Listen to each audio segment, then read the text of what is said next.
Hello mga kaplaneta! Here's the part 2 ng eme kong kasipagan, Charis. For the ginugupit ko na nga po dito yung picture na dinikit ko sa black side ng illustration board. Habang hawak-hawak ko nga po ito ay bigla kong naalala nung high school ako, yung teacher namin sa math, mahilig kaming ibay group tapos papagdalhin kami ng illustration board.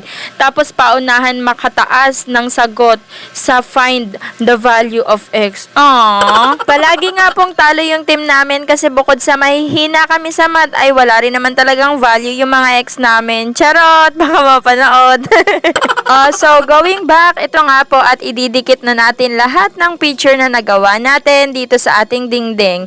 Hindi ko nga po alam kung saan ko nga siya ipopwesto pero bahala na. Kung saan nga po natapat yung kamay ko ay doon ko na diniretsyong idinikit yung picture. Bali sinundan ko na nga lang po yung tibok ng puso ko dyan. Charis! Eme lang, kasi kung susundin ko yung tibok ng puso ko, ikaw na yon. Charot! Hoy, hindi maghaharot for today's video. Ayoko na nga.